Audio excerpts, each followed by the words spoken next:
Okay, good morning, students. Welcome to Learners Academy.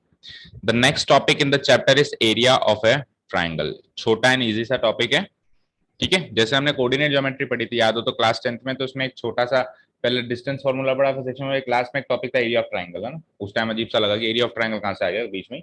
तो उसी तरीके से वो छोटा सा एक टॉपिक था, 5-7 क्वेश्चन होते हैं, तो ये भी एक छोटा सा ही टॉपिक है।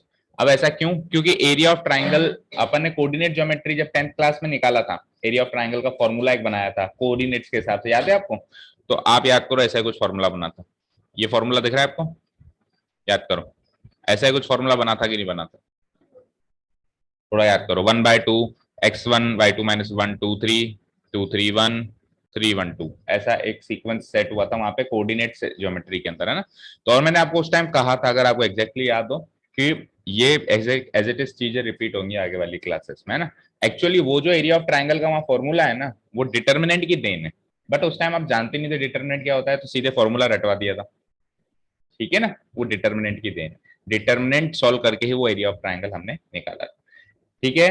सिंपल सी बात है कि हम क्या करेंगे इस छोटे से टॉपिक में, डिटर्मिनेंट की मदद से ट्राइंगल का एरिया निकालना सीखेंगे, ठीक है। क्लियर है? और ट्राइंगल का एरिया गिवन हो तो फिर क्या क्या निकाल सकते हैं, वो भी एक्स्ट्रा की बातें, वो भी सीखेंगे, ठीक है। चलिए, तो एरिया ऑफ ट्राइंगल आपने हेडिंग नोट डाउन कर ली, ठीक है। एक ट्राइंगल बनाओ, let ABC be a triangle.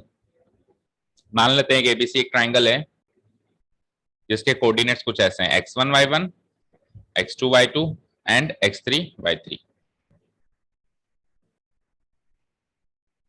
Late ABC be a triangle जिसके कोऑर्डिनेट्स कुछ ऐसे हैं, whose vertices are given as, ABC की जो कोने हैं, वर्टिसेस हैं ए बी सी, उन ए बी सी वर्टिसेस के भी कोऑर्डिनेट्स जो हैं वो हैं x1 y1 x2 y2 and x3 y3। मतलब कोऑर्डिनेट सिस्टम के हिसाब से ये हमने वर्टिसेस सेट कर दिया ना।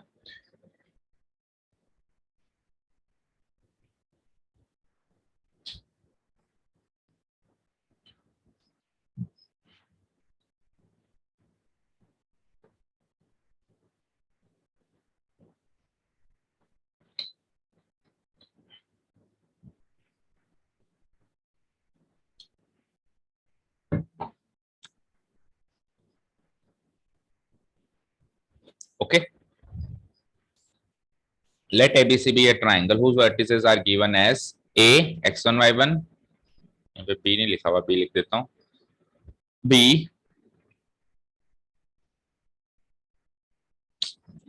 B x2 y2 B x2 y2 and C x3 y3। हो गया यहां तक? अब देखिए, अभी अपन 2D ज्योमेट्री के बारे में ही जानते हैं, 3D ज्योमेट्री के बारे में इतना नहीं जानते, 11th में हालांकि थोड़ा सा पढ़ा होगा, बट अभी अपन एरिया ऑफ ट्राइंगल में जो अपने वर्टिसेस लिए, इसको कोऑर्डिनेट्स अपन ने लगाए, ये 2D में लगाए क्योंकि अपन ने दो ही कोऑर्डिनेट्स लगाए। समझ में आई बात? जब अपन 3D में पढ़ेंगे तो ये formula x1 y1 z1 x2 y2 z2 and x3 y3 z3। Right now we are only in the 2D। अब सुनो, इन कोऑर्डिनेट्स को अगर मेरे को एक मैट्रिक्स में अरेंज करना हो, इन कोऑर्डिनेट्स को अगर मुझे एक मैट्रिक्स में अरेंज करना हो, कितने बाय कितने की मैट्रिक्स बनेगी? इमेजिन करो, 2/3 या 3/2, दैट्स इट। बट 2/3 क्योंकि 6 कोऑर्डिनेट्स है ना, 6 कोऑर्डिनेट, 6 एलिमेंट्स कैसे ला सकते हो? 3 गुना 2 या 2 गुना 3, ठीक है। अब 1 गुना 6 और 6 गुना 1 रो या कॉलम तो बनाओगे नहीं, उससे तो क्या ही मिलता है ना।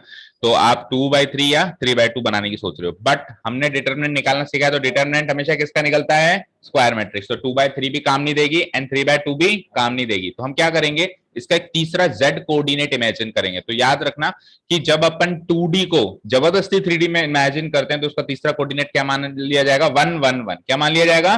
तो ऐसे मान लेते हैं कि इसका तीसरा कोऑर्डिनेट लिखा नहीं है मैंने, इसका तीसरा कोऑर्डिनेट है, मतलब z कोऑर्डिनेट है 1, इसका भी तीसरा कोऑर्डिनेट है 1 और इसका भी तीसरा कोऑर्डिनेट है 1। अब 9 एलिमेंट्स हो गए मेरे पास, तो अब 3/3 की मैट्रिक्स बन सकती है। आपको खुद फुल छूट दे रखी है, या तो आप ऐसे अरेंज कर लो उनको, x1 y1 1 x2 y2 1 and x3 y3 1। और किसी ने कहा नहीं सर मैं यूं अरेंज करूं, ऐसे कर लो, x1 y1 1 x2 y2 1 x3 y3 1। क्या फर्क पड़ेगा? डिटरमिनेंट यूं निकालेंगे, निकालेंगे सेम ही निकलेगा, ठीक है। तो नेक्स्ट लिखिए, नेक्स्ट लिखिए। इतना लिखने के बाद then area of triangle ABC is given by a formula.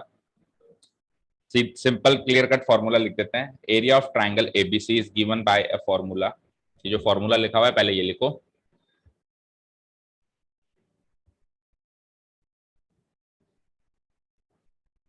is given by a formula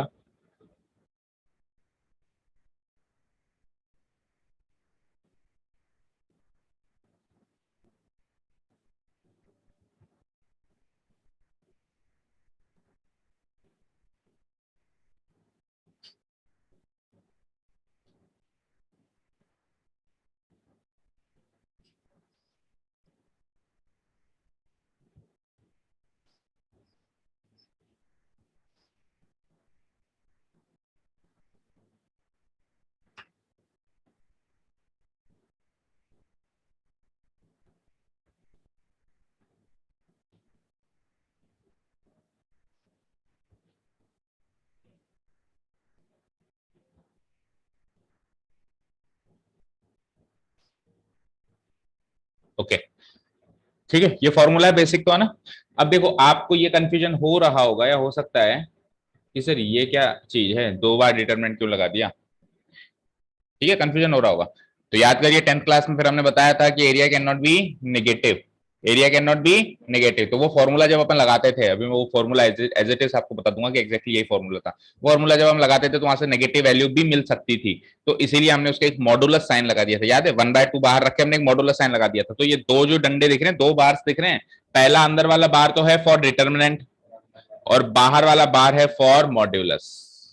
अंदर वाला बाहर है फॉर डिटर्मिनेंट एंड बाहर वाला बाहर है फॉर मॉड्यूलस। इन केस क्योंकि डिटर्मिनेंट भी तो नेगेटिव आ सकता है, तो डिटर्मिनेंट इन केस नेगेटिव आ जाए तो हम पॉजिटिव कर दें। अच्छा इसमें रो वाइज अरेंज किए हैं कोऑर्डिनेट्स को, x1 y1 1, x2 y2 1 and x3 y3 1। आप चाहो तो यूं भी अरेंज कर सकते हो, वो भी छूट है आप। चलिए अब आप एक काम करो, इसको एक्सपेंडिंग अलोंग कॉलम 1 कर दो, और अगर आपने यूं अरेंज किया होगा तो फिर एक्सपेंडिंग अलोंग रो 1 कर देना, है ना। कुल मिला के x1 x1 x2 x3 ये जहां भी अरेंज हुए हो इसके अलोंग आपको एक्सपेंड करना है। अगर ये कॉलम में अरेंज हुए तो कॉलम के अलोंग, और अगर ये चीजें x1 x2 x3 को रो में अरेंज हुई है तो रो 1 के अलोंग आपको उसको एक्सपेंड कर देना। तो करो, देखो सबसे पहला एलिमेंट क्या आएगा x1, फिर ये गया क्या आ जाएगा y2 into 1 y2 minus y3 into 1 y3। तो पहला एलिमेंट क्या बनेगा, मतलब पहली चीज क्या बनेगी x1 multiplied by y2 minus y3। बनेगी कि नहीं बनेगी बताओ। चलो सेकंड पे चलते हैं, हम सेकंड ऑड पोजीशन पर है कि नहीं है। तो सेकंड ऑड पोजीशन पर है तो मैं क्या करूंगा, इसको माइनस x2 लिखूंगा, और अपने आप अब आप बताओ x2 ये वाला एलिमेंट ये गया y1 बन जा y1 माइनस y3 बन जा y3, y1 माइनस y3 आया। लास्ट एलिमेंट की बात करते हैं प्लस x3 ये गया तो y1 माइनस y2, ठीक है। और इसके बाहर एक मॉडुलस साइन भी लग गया, इसके बाहर एक मॉडुलस साइन भी लग गया 1/2 के बाहर, क्योंकि ये तो डिटरमिनेंट की वैल्यू है, ये तो डिटरमिनेंट की वैल्यू है ना इतनी, तो उसके आगे मॉडुलस साइन और हाफ कर देते हैं। अगर यही चीज अगर पैरेललोग्राम के लिए होती तो ये हाफ करने की जरूरत नहीं थी, क्योंकि एरिया ऑफ पैरेललोग्राम क्या होता है, एरिया ऑफ ट्राइंगल एक्चुअली क्या होता है, पैरेललोग्राम का हाफ होता है। तो पैरेललोग्राम को करना होता तो हाफ नहीं लगाते, अभी ट्राइंगल की बात हो रही है तो हमने क्या कर दिया, उसको हाफ कर दिया। सपोज करो किसी ने कहा कि इस ट्राइंगल से पैरेललोग्राम बनाओ, तो ट्राइंगल से पैरेललोग्राम कैसे बनाते हैं, उसकी जो एक कोई भी साइड है उससे एज इट इज नया triangle same to same similar triangle इधर बना देते हैं, कॉन्ग्रुएंट ट्राइंगल। तो उससे क्या बन जाता है, वो क्या बन जाता है, पैरेललोग्राम। तो फिर अगर उस पैरेललोग्राम की किसी ने पूछ लिया आपसे एरिया, तो आप क्या कर दोगे, हाफ की जगह केवल सिंपली ये डिटरमिनेंट सॉल्व कर दोगे। समझ आया कैसे। देखो एक्स्ट्रा इक्वेशंस भी लेके चलो माइंड में, अगर आ जाए लेट अस से कि ये ट्राइंगल है, किसी ने कहा ऐसा कैसा कॉन्ग्रुएंट ट्राइंगल बनाओ आप किसी भी एक साइड को पकड़ के, सपोज करो एबी को पकड़ के, तो एबी को पकड़ के ऐसा कैसा कॉन्ग्रुएंट ट्राइंगल कैसे बनेगा बताओ। ये है तो इसके पैरेलल ये, और ये है तो इसके पैरेलल ये, बोलो अब ये पैरेललोग्राम बन गया। तो आप एक ट्राइंगल का एरिया निकाल के दुगना करोगे तो पैरेललोग्राम मिलेगा। दैट मींस वहां पे हाफ नहीं लगाना है आपको, सिंपल सी बात है। यहां तक क्लियर है कि सारी बातें, बोलो खुशी। ओके ठीक है, अब सुनो कुछ एक्स्ट्रा बात करते हैं। देखो उस टाइम फॉर्मूला कुछ ऐसा था, अगर आपको एग्जैक्ट याद हो तो 1/2, मतलब 10th क्लास में जब इसका इंट्रोडक्शन हुआ था, और हो सकता है नहीं भी हुआ, क्योंकि कई बार क्या होता है, जैसे इस बार भी क्या हुआ कि उस चैप्टर में तीसरी एक्सरसाइज ओमिट हो जाती है। आपकी शायद नहीं हुई थी क्योंकि उस टाइम कोई कोरोना वोरोना का पंगा नहीं था, आपके तीनों एक्सरसाइज आई थी कोऑर्डिनेट ज्योमेट्री में 10वीं क्लास में, याद है आपकी तो तीनों ही आई थी, है ना। लेकिन है ना इस बार पिछले 2 साल से ओमिट हो रही है। चलिए देखिए, तो फॉर्मूला कुछ ऐसे था, x1 multiplied by y2 minus y3 plus, minus नहीं था प्लस था, फिर आगे क्या था x2 multiplied by y3 minus y1 plus, फिर था x3 multiplied by y1 minus y2। This was the formula, और इसके आगे modulus, this was the formula. अब देखो, और अभी हमारे पास क्या फॉर्मूला बना, अभी मतलब डिटरमिनेंट सॉल्व किया तो क्या डिटरमिनेंट आया, 1/2 मॉडुलस x1, ये पहला एलिमेंट सेम, पहली टर्म सेम। अब माइनस आया हमारे, कोई बात नहीं, तो माइनस आया तो अंदर y3 माइनस y1 का है, अंदर क्या है y1 माइनस y3 आया है ना, प्लस तीसरी टर्म तो सेम है ही। तो इस चीज में तो कोई कंफ्यूजन नहीं है ना कि ये दोनों चीजें एक ही हैं। देखो पहली टर्म एग्जैक्टली सेम है एंड तीसरी टर्म भी एग्जैक्टली सेम है। डिफरेंस है दूसरी टर्म में कि हमने वहां पे जब फॉर्मूला सीखा था तब अपने प्लस में सीखा था, अभी सर डिटरमिनेंट तो माइनस आया है। तो देखो जब हमने वहां पे फॉर्मूला सीखा था तो अंदर 3 और 1 था, और अभी क्या है 1 एंड 3 है। तो अगर मैं इस पूरी इसमें से माइनस साइन कॉमन ले लूं, अगर मैं y1 माइनस y3 में से माइनस साइन कॉमन ले लूं तो ये माइनस x2 का क्या बन जाएगा प्लस x2, और अंदर y1 माइनस y3 क्या बन जाएगा y3 माइनस, तो सेम ही चीज है। फिर सर उस टाइम ऐसे क्यों सीखा, क्योंकि उस टाइम हमको डिटर्मिनेंट की नॉलेज नहीं थी ना, तो डिटर्मिनेंट की नॉलेज नहीं थी, तो अगर मैं उस टाइम ऐसे सिखाता कि बेटा यहाँ प्लस यहाँ माइनस यहाँ प्लस, ऐसे याद रखो, डिटरमिनेंट तो जानते नहीं थे, और मैं कहता भैया ये फॉर्मूला याद रखो, तो कोई बच्चा तो ये कहता सर ऐसा ऐसा ऐसा क्यों, प्लस माइनस प्लस ही क्यों। और दूसरे बच्चे ये भी कहते कि चलो ठीक है, या फिर नहीं भी कहते तो उनके लिए याद रखना मुश्किल था। मतलब 10th लेवल पे आप ये चीजें कैसे याद रखोगे कि इधर प्लस इधर माइनस इधर प्लस, उल्टा भी कर सकते, कोई बच्चा इधर माइनस लगा दे। तो फॉर्मूला को इजी बनाने के लिए क्या कर दिया गया, इसको ट्रांसफॉर्म कर दिया गया इस फॉर्मूले में, जिसमें सब प्लस प्लस प्लस है, और उल्टा ये फॉर्मूला याद रखना ज्यादा आसान रहा। क्यों, क्योंकि देखो ये सीक्वेंस फॉलो हो रहा है 1 2 3 2 3 1, मतलब असेंडिंग ऑर्डर में सीक्वेंस फॉलो हो रहा है 1 2 3 2 3 1 3 1 2। अभी वो वाला सीक्वेंस भी फॉलो नहीं हो रहा है, चेक करो 1 2 3, लेकिन फिर 2 1 3 हो गया, ये सीक्वेंस फेल हो गया, और फिर 3 1 2। तो अभी के लिए तो आप ये वाला फॉर्मूला याद रखो, because now you know what are determinants. बाकी 10th क्लास के बच्चे के लिए वो वाला फॉर्मूला है, बात एक ही है। Is this clear. तो एरिया ऑफ ट्राइंगल निकालने का फॉर्मूला मिला, ठीक है, पहले ही था हमारे पास, आज ये समझ में आया कि डिटर्मिनेंट की देन है। क्लियर।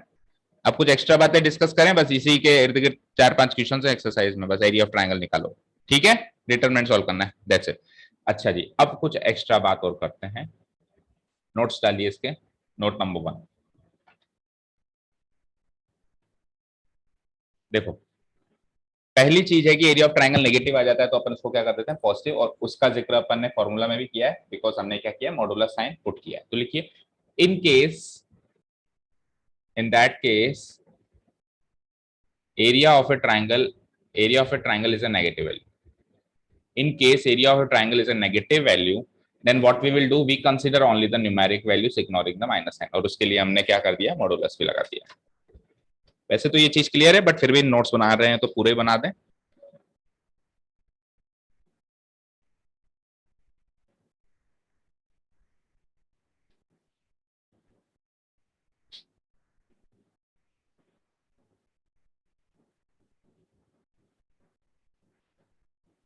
तो clear,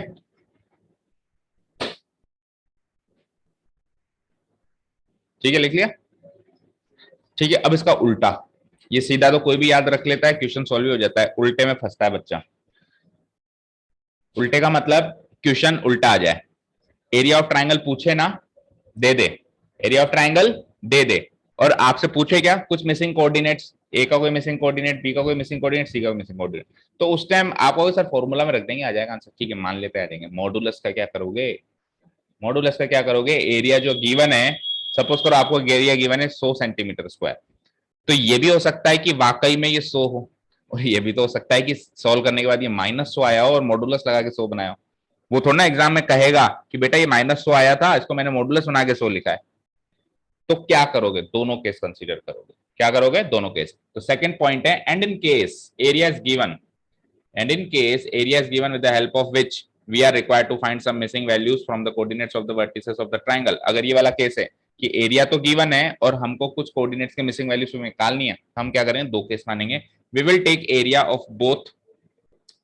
both ways positive and negative, we will take area both ways positive and negative, लिखो, ठीक है।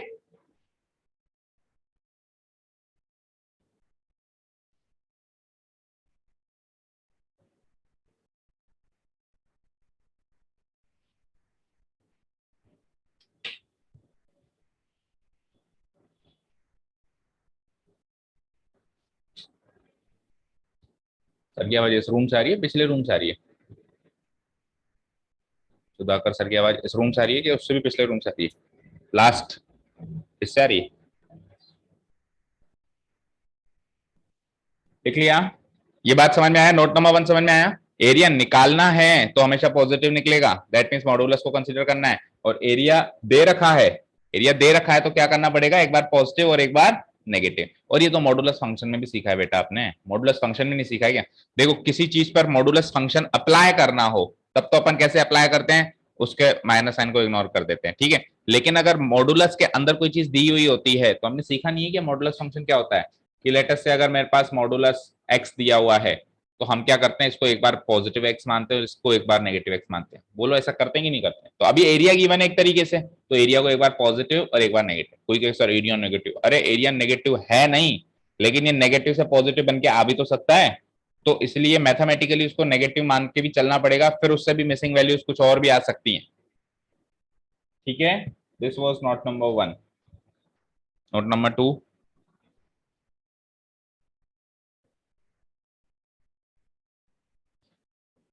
नोट नंबर 2,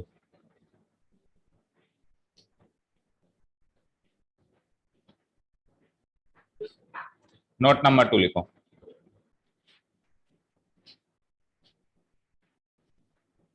नोट नंबर 2 है, नोट नंबर 2 एंड 3 कुछ क्वेश्चंस को सॉल्व करके देंगे, इंपॉर्टेंट है। देखो मैंने शायद आपको उधर भी समझाया था, 10th में भी आए थे ऐसे क्वेश्चन। मुझे एक चीज बताओ, लेट अस से ये ट्राइंगल है, ये ट्राइंगल है, ठीक है बेटा।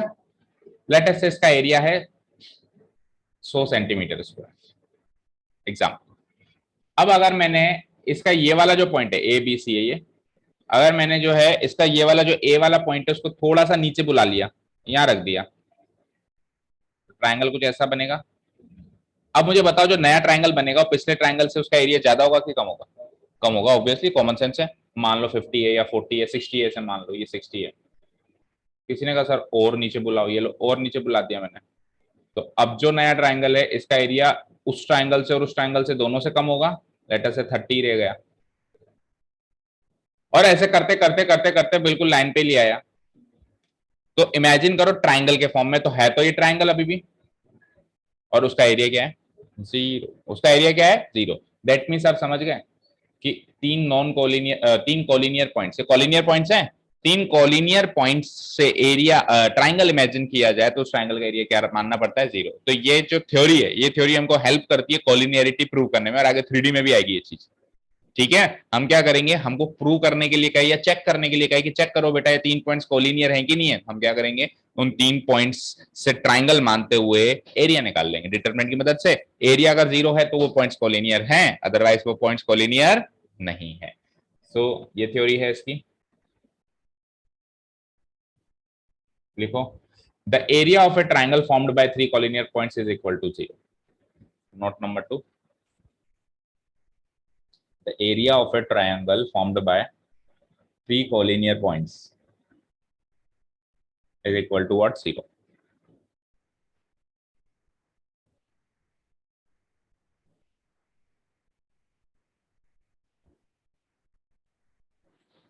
Okay, and the final point, final point सुनो। हमको कई बार क्या कहेगा, कुछ पॉइंट्स दे देगा कोऑर्डिनेट ज्योमेट्री के सिस्टम के अकॉर्डिंग, कार्टेशियन सिस्टम के अकॉर्डिंग, और हमको कहेगा एक्स एंड वाई में एक रिलेशन निकाल के बताओ। एक्स एंड वाई में क्या निकाल के बताओ? चलिए उस रिलेशन को बोलते हैं इक्वेशन। उस रिलेशन को क्या बोलते हैं? कभी भी एक्स और वाई के बीच का रिलेशन का एक तो इनडायरेक्टली वो इक्वेशन बन रहा है। दैट मींस अभी आपने क्लास 11th में थोड़ा बहुत सीखा होगा equation of a straight line, 10th में भी सीखा था, 10th में भी सीखा था equation of a straight line, लेकिन equation of a straight line बनानी नहीं सीखी थी, है ना। 11th में आपने बनानी सीखी, स्लोप फॉर्म आया था या इंटरसेप्ट फॉर्म आया था, equation of a straight lines थी वो सब, है ना। तो अब 12th में क्या आया कि आप एक काम करो, आपको एक लाइन दे देते हैं, दे देते हैं लाइन पे दो पॉइंट तो हम दे देते हैं, बस दो ही देंगे, आप इस लाइन की इक्वेशन बनाओ। तो अभी यही चीज जब 3D में आएगी ना तो डायरेक्ट फॉर्मूला है, लेकिन अभी जब अभी 3D में घुसे नहीं है, अभी तो हम डिटर्मिनेंट डिटर्मिनेंट खेल रहे हैं। तो डिटर्मिनेंट की मदद से हम वो इक्वेशन ऑफ स्ट्रेट लाइन कैसे मानेंगे, हम क्या मानेंगे, तीसरा भी पॉइंट मान लेंगे उसके ऊपर, आर्बिट्रेरी पॉइंट। आर्बिट्रेरी पॉइंट का मतलब पता है क्या होता है? जो सारे पॉइंट्स को सेटिस्फाई करे। आर्बिट्रेरी पॉइंट का मतलब होता है कि जो सारे पॉइंट को सेटिस्फाई करे, उसके कोऑर्डिनेट्स हमने मान लिया एक्स कोमा वाई, तो वो एक्स कोमा वाई यहां भी हो सकता है, यहां भी हो सकता है, यहां भी हो सकता है, यहां भी हो सकता है, मतलब वो सारे पॉइंट्स का रिप्रेजेंटेटिव है उस लाइन पे लाए होने वाले। इवन जो दो पॉइंट गिवन है ना वो भी हो सकता है, वो उस पॉइंट का भी वो रिप्रेजेंटेटिव है। तो हम तीन पॉइंट मान लेंगे। अब लाइन पे तीन पॉइंट आ गए, कोलिनियर है, एरिया ऑफ ट्रायंगल जीरो रख सकते हो, बस रख दो, और जो चीज निकल के आएगी वो इक्वेशन ऑफ स्ट्रेट लाइन निकल के आएगी। ठीक है, तो for finding the equation of a straight line passing through two points A and B, for finding the equation of a straight line passing through two points A and B, जिसमें A के coordinates x1 y1 and B के coordinates x2 y2, ऐसा करने के लिए क्या करेंगे, we will consider a third arbitrary point P इसके coordinates x comma y lying on the line. हम एक तीसरा पॉइंट आर्बिट्रेरी पॉइंट मान लेंगे पी, जिसके कोऑर्डिनेट्स क्या है एक्स कॉमा वाई, और ऐसा मान लेंगे कि भाई साहब ये एक्स कॉमा वाई जो है लाइन पे लाइक कर रहा है। ओके, इतना अगर अपन ने कर दिया तो अब जो ये 3 पॉइंट्स हो गए ए x1 y1, B x2 y2 and सी, सी नहीं पी, पी माना ना आर्बिट्रेरी पॉइंट, तो पी एक्स कॉमा वाई ये बिकम कॉलिनियर हो जाएंगे, हो जाएंगे। So the 3 points A x1 y1, b x2 y2 and p xy become collinear. और जब ये कोलिनियर हो जाएंगे तो अभी अभी अपन जो टॉपिक हमारा चल रहा है वो क्या चल रहा है, एरिया ऑफ ट्राइंगल। और ऊपर हमने नोट नंबर 2 में क्या सीखा कि कोलिनियर पॉइंट से बनने वाले ट्राइंगल का एरिया क्या होता है, 0। तो ट्राइंगल एबीपी जो बनेगा, एबीपी 3 पॉइंट्स हमने एबीपी माने, तो एरिया ऑफ ट्राइंगल एबीपी क्या हो जाएगा, क्या हो जाएगा बोलो, 0 हो जाएगा। दैट मीन्स हम कुछ ऐसा लिख सकते हैं इक्वेशन निकालने के लिए, therefore we can write as follows, हम कुछ ऐसा लिख सकते हैं, ये तो है हमारा एरिया ऑफ ट्राइंगल, बोलो ये तो है हमारा area of triangle, this is equal to what, 0, this is equal to what, 0। ठीक है, देखो पहला पॉइंट क्या लिखा मैंने, ए, चेक करो x1 y1 और तीसरा कोऑर्डिनेट 1 डाल दिया। दूसरा पॉइंट क्या लिखा मैंने, b x2 y2 और तीसरा कोऑर्डिनेट अगेन क्या डाल दिया, 1 डाल दिया। और तीसरा आर्बिट्रेरी पॉइंट माना है xy, तो हमने क्या लिख दिया x कॉमा वाई, और इसका भी तीसरा तीसरा कोऑर्डिनेट तो इसका भी 1 ही मानेंगे, इक्वल टू 0।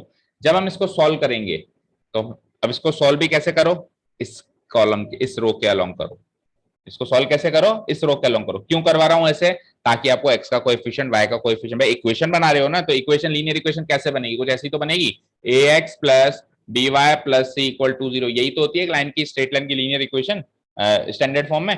तो आपको x का कोई कोएफिशिएंट चाहिए, आपको y का कोई कोएफिशिएंट चाहिए, और आपको कांस्टेंट टर्म चाहिए, तो x को भूल के यहाँ पे कोई नंबर चाहिए, तो अगर आप इसके अलोंग इसको एक्सपेंड करोगे तो यही तो होगा कि x मल्टीप्लाइड बाय एक नंबर होगा ना, देन y मल्टीप्लाइड बाय दूसरा नंबर वो उसका कोएफिशिएंट, और देन कांस्टेंट। तो इसको एक बार रफली सॉल्व कर ले तो देखो x मल्टीप्लाइड बाय क्या आएगा, ये गया ये गया, तो y1 माइनस y2, फिर माइनस y मल्टीप्लाइड बाय ये गया ये गया, तो x1 minus x2, x1 minus x2 बोलो, एंड लास्ट में तो 1 है, वैसे भी इसको लिखो ना लिखो, ये गया x1 y2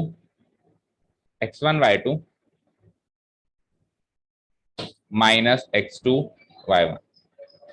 तो ये होगी वो स्ट्रेट लाइन की इक्वेशन, इनडायरेक्टली ये होगी उस स्ट्रेट लाइन की इक्वेशन, बोलो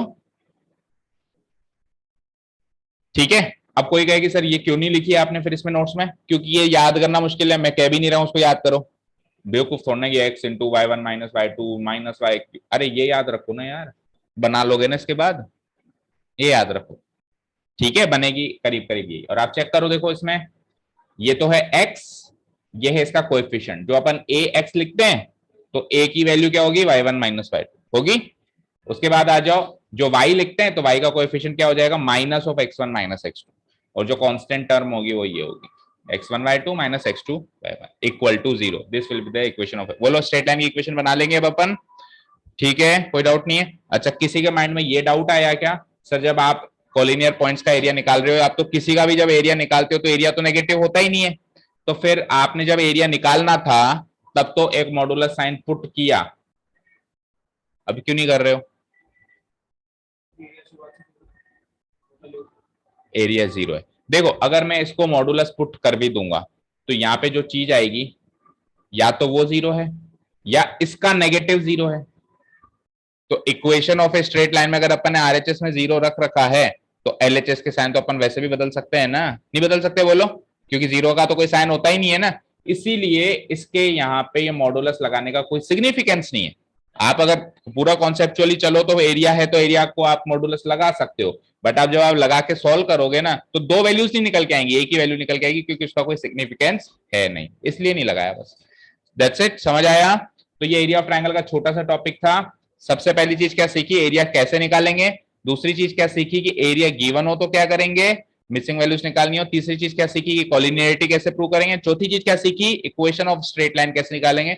हर एक टॉपिक पे क्वेश्चन है, अगली एक्सरसाइज पे एक एक दो दो बस, और ये बड़ी छोटी सी एक्सरसाइज है जो अपन कल के दिन में ही खत्म कर देंगे, ठीक है, क्लियर है, ओके। चलो तो नेक्स्ट टॉपिक देख लेता हूं मैं, क्या है, माइनर्स एंड कोफैक्टर्स, तो ठीक है। Thank you so much for listening to us, have a nice day, keep learning and, आज ज्यादा नहीं कराया, संडे को एंजॉय करो।